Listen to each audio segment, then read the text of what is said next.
तो 12th class वो series आ चुकी है जिसका आपको सबको बहुत बेसब्री से इंतजार था, ऑब्जेक्टिव क्वेश्चंस। इस पूरी सीरीज में जब आपके सामने क्वेश्चन आएगा तो ठीक से देखना। अगर आप स्किप करके देखोगे तो हो सकता है कि आप एक वीडियो का एक पल ना छोड़कर, कुछ सेकंड ना छोड़कर आप अपना एक मार्क्स ही दान कर रहे हो।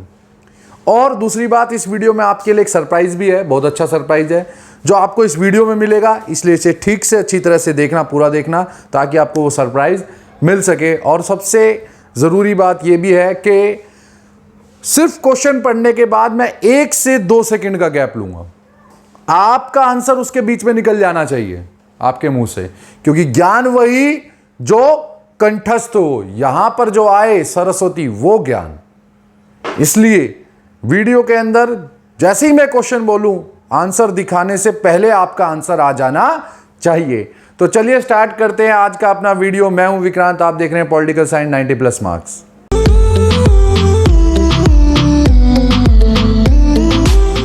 चलिए स्टार्ट करते हैं आज का अपना topic, MCQ objective questions of chapter 1 शीत युद्ध का दौर, cold war era. Let's get started. सबसे पहले आप ये समझिए कि MCQ या ऑब्जेक्टिव क्वेश्चंस कितनी तरह के आते हैं। सबसे पहला जो इसमें टाइप होता है वो होता है गलत कथन चुनो। आपको 4 स्टेटमेंट, 4 वाक्य दिए होते हैं और आपको उसमें से एक गलत कथन को निकालना होता है। याद रखना, एक गलत कथन को पहचान कर निकालना होता है। तो पहला क्वेश्चन है, शीत युद्ध के बारे में कौन सा कथन गलत है। अब शीत युद्ध के बारे में कौन सा कथन गलत है हमें पहचानना है। यह अमेरिका, सोवियत संघ और उनके साथी देशों के बीच की एक प्रतिस्पर्धा थी। दूसरा, यह महाशक्तियों के बीच विचारधाराओं को लेकर एक युद्ध था। तीसरा, शीत युद्ध ने हथियारों की होड़ शुरू की। और लास्ट, अमेरिका और सोवियत संघ सीधे युद्ध में शामिल थे। तो इसका आंसर है घ, अमेरिका और सोवियत संघ सीधे युद्ध में शामिल थे, कभी नहीं थे, क्योंकि उनके बीच शीत युद्ध था, कभी वास्तविक युद्ध नहीं हुआ। अब चलते हैं नेक्स्ट क्वेश्चन। निम्नलिखित में से कौन सा कथन गुटनिरपेक्ष आंदोलन के उद्देश्यों पर प्रकाश नहीं डालता। तो जो उद्देश्य गुटनिरपेक्षता का नहीं है हमें उसे पहचानना है। उपनिवेशवाद से मुक्त हुए देश और देशों को स्वतंत्र नीति अपनाने में समर्थ बनाना। दूसरा, किसी भी सैन्य संगठन में शामिल होने से इनकार करना। तीसरा, वैश्विक मामलों में तटस्थता की नीति अपनाना। और चौथा, वैश्विक आर्थिक असमानता की समाप्ति पर ध्यान केंद्रित करना। तो इसका आंसर है ग, सी, वैश्विक मामलों में तटस्थता की नीति अपनाना। कभी भी ये तटस्थता को अपनाना गुटनिरपेक्षता का उद्देश्य नहीं रहा। अब चलते हैं नेक्स्ट आता है, आपको सही गलत बताओ। मतलब आपको ये निशान लगाकर या ये निशान लगाकर सही गलत बताना होता है कि वो जो स्टेटमेंट या वाक्य दिया हुआ है वो सही है या गलत है। तो इसमें आप देखिए कि आपसे वो क्वेश्चन क्या पूछ रहा है। सबसे पहले, महाशक्तियों द्वारा सैन्य संगठन बनाए जाने वाली विशेषता सही है या गलत, ये बताना है। गठबंधन के सदस्य देशों को अपना भूक्षेत्र महाशक्तियों के सैन्य अड्डे के लिए स्थान देना जरूरी था। तो बिल्कुल जरूरी था, ये सही है, क्योंकि जो छोटे देश होते थे उनको महाशक्तियों को अपनी जमीन पर सैन्य अड्डा बनाने देना होता था। दूसरा स्टेटमेंट है, सदस्य देशों की विचारधारा और रणनीति दोनों स्तरों पर महाशक्ति का समर्थन करना था। ये बिल्कुल सही है। जो भी छोटा देश या छोटी शक्ति महाशक्ति से संबंध बनाती थी उसे महाशक्ति का हर बात मानना पड़ता था, समर्थन करना पड़ता था। तीसरी स्टेटमेंट है, जब कोई राष्ट्र किसी एक देश पर आक्रमण करता था तो सभी सदस्य राष्ट्रों पर आक्रमण समझा जाता। ये भी सही है, क्योंकि सभी राष्ट्र उसमें मिलकर साथ देते थे और अगर एक पर भी आक्रमण होता था तो सभी मिलकर उसके दूसरे देश पर आक्रमण करते थे। नेक्स्ट है स्टेटमेंट, महाशक्तियां सभी सदस्य देशों को अपने परमाणु हथियार विकसित करने में मदद करती थी। ये गलत है। महाशक्तियों ने कभी भी किसी को, छोटे देश को या छोटी शक्ति को परमाणु तकनीक या परमाणु हथियार नहीं दिए। अब आते हैं हम नेक्स्ट तरीके पे। ये सबसे इंटरेस्टिंग है, जो आपको लगता है वो है सही विकल्प चुनो। आपको 4 ऑप्शन दे दिए जाते हैं क्वेश्चन पूछकर, और आपको उनमें से एक का आंसर देना होता है। तो ये जो आंसर है वो आपको बताना है। क्वेश्चन है, क्यूबा प्रक्षेपास्त्र संकट कब उत्पन्न हुआ। यहाँ क्यूबा प्रक्षेपास्त्र से कई स्टूडेंट कंफ्यूज रहते हैं, इसका मतलब मिसाइल ही है। तो क्यूबा प्रक्षेपास्त्र या मिसाइल संकट कब उत्पन्न हुआ, इसका आंसर है का 1962 या ए 1962। अब चलते हैं नेक्स्ट क्वेश्चन पर। क्वेश्चन नंबर 2 है, शीत युद्ध का संबंध था। पहला ऑप्शन चीन पाकिस्तान से, दूसरा अमेरिका गुट सोवियत गुट से, तीसरा फ्रांस ब्रिटेन से, चौथा जर्मनी इटली से। तो इसका आंसर है शीत युद्ध का संबंध था अमेरिका गुट और सोवियत गुट से। अब चलते हैं हम नेक्स्ट क्वेश्चन पर। भारत ने शीत युद्ध से अलग रहने के लिए किस आंदोलन की शुरुआत की। पहला ऑप्शन है असहयोग आंदोलन, दूसरा है गुटनिरपेक्ष आंदोलन, तीसरा है सविनय अवज्ञा आंदोलन और चौथा है भारत छोड़ो आंदोलन। तो इसका आंसर है खा या बी गुटनिरपेक्ष आंदोलन। चलते हैं नेक्स्ट क्वेश्चन पर। चौथा क्वेश्चन है, सोवियत गुट ने किस सैनिक संगठन का निर्माण किया। इसमें पहला ऑप्शन आता है नाटो, दूसरा सीटो, तीसरा वार्सा पैक्ट, चौथा सेंटो। तो सोवियत संघ ने एक ही सैनिक संगठन बनाया था, वो है वार्सा पैक्ट। पांचवा क्वेश्चन, क्यूबा मिसाइल संकट के समय सोवियत संघ का नेतृत्व जिस नेता के हाथों में था उसका नाम बताओ। अर्थात क्यूबा मिसाइल संकट के वक्त सोवियत संघ के राष्ट्रपति कौन थे। तो इसका आंसर है खा निकिता खुश्चेव। अब चलते हैं अपने नेक्स्ट क्वेश्चन की तरफ। वो है, नाटो की स्थापना हुई थी अप्रैल 1949 में, अप्रैल 1939 में, अप्रैल 1945 में या उपयुक्त में से कोई नहीं। एक बात याद रखना स्टूडेंट, इस तरह के क्वेश्चन में वो डिजिट को एक जैसा सा बना देता है। जैसे आप देखोगे 1949 और 39 में सिर्फ एक 3-4 का अंतर आया है, बाकी सारी डिजिट एक है। तो जल्दबाजी में क्वेश्चन गलत कर जाते हैं और हम 1 नंबर दे के आ जाते हैं, वो बिल्कुल नहीं करना है। तो इस नाटो की स्थापना कब हुई थी, इसका आंसर है का या ए अप्रैल 1949 को। इसमें अगला क्वेश्चन है, वार्सा संधि की स्थापना हुई थी। पहला इसमें ऑप्शन है 1945 45, दूसरा 1995, तीसरा 1955, चौथा 1935। यहां भी देखोगे सारे एक जैसा सा फिगर है, बस एक तीसरी फिगर पे गलत किया हुआ, तीसरे डिजिट पर। तो इसका आंसर है गा 1955 में या सी 1955 में वार्सा संधि की स्थापना हुई थी। अब चलते हैं आगे।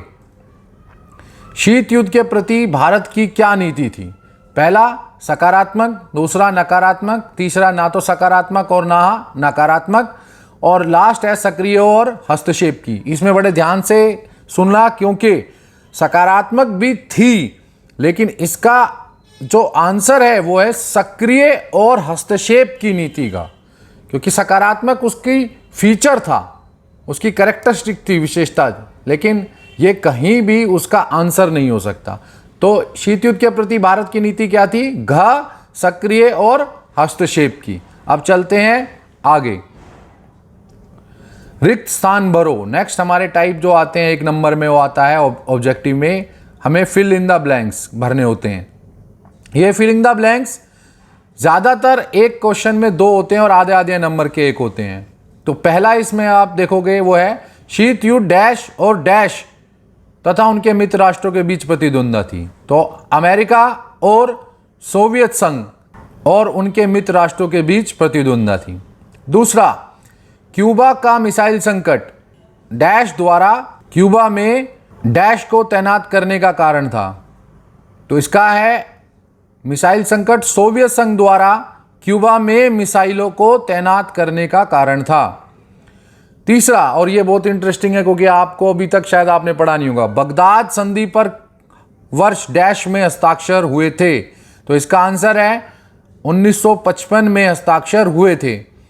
चौथा, उत्तरी अटलांटिक संधि संगठन नाटो को वर्ष डैश में उत्पन्न किया गया था। 1949 या 49 में उत्पन्न किया गया था।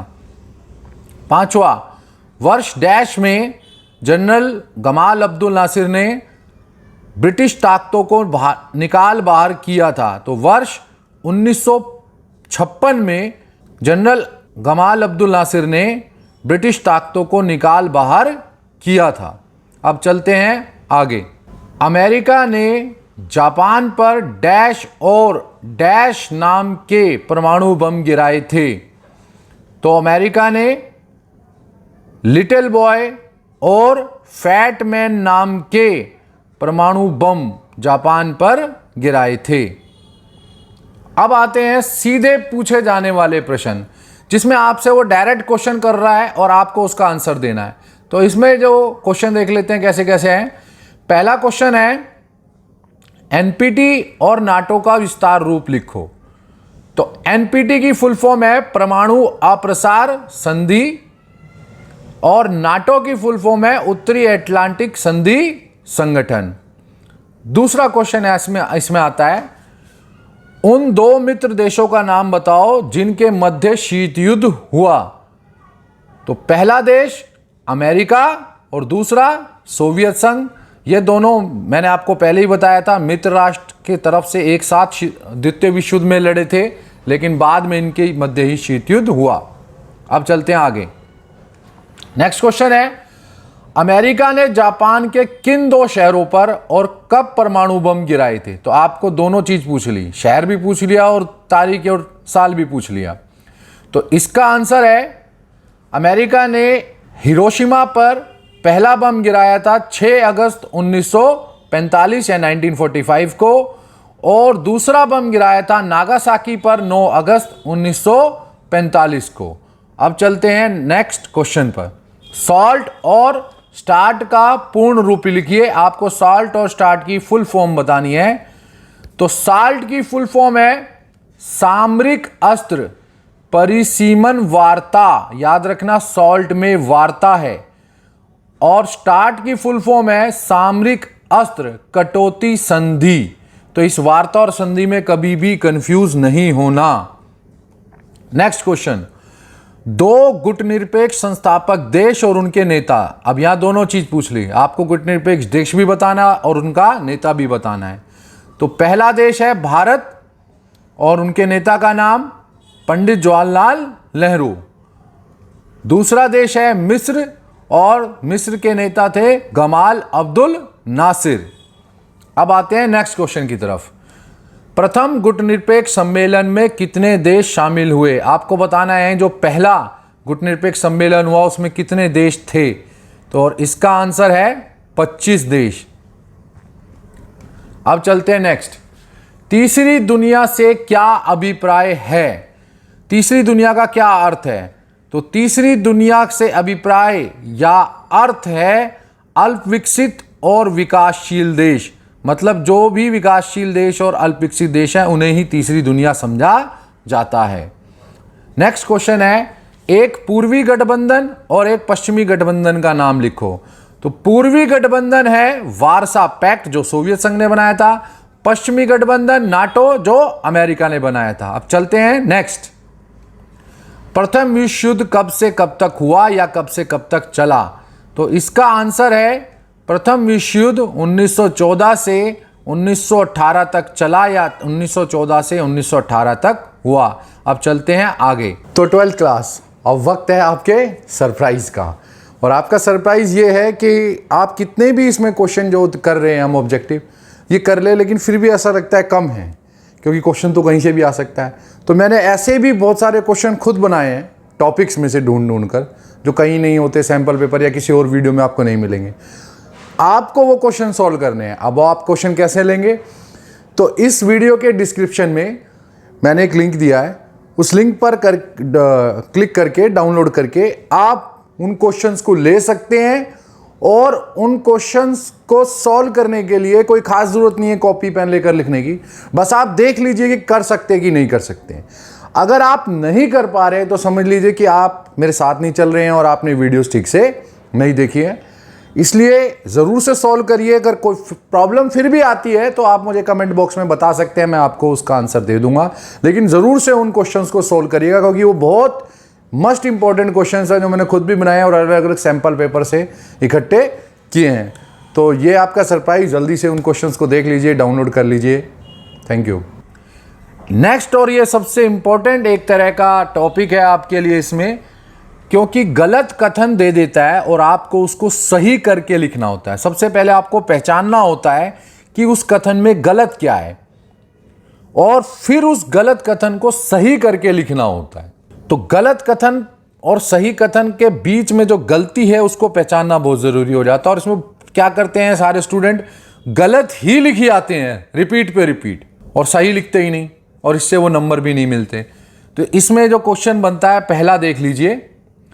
बर्लिन की दीवार को शीत युद्ध का चरम बिंदु भी बोला जाता है, लेकिन इसका आंसर अब सही करके लिखना है। तो इसका आंसर है, बर्लिन की दीवार को शीत युद्ध का प्रतीक चिन्ह भी बोला जाता है। तो हमने चरम बिंदु को प्रतीक चिन्ह बोलना है, क्योंकि बर्लिन की दीवार प्रतीक चिन्ह बोली जाती है। अब आते हैं नेक्स्ट क्वेश्चन पर। वो है, वियतनाम संकट 1951 में हुआ और 10 वर्षों तक चला। अब ये गलत स्टेटमेंट है, अब हमें इसे सही करना है। तो इसका आंसर है, वियतनाम संकट 1963 से 1976 के बीच हुआ, 1963 से 76 के बीच हुआ, और ये 14 मतलब कि 14 ईयर्स तक चला।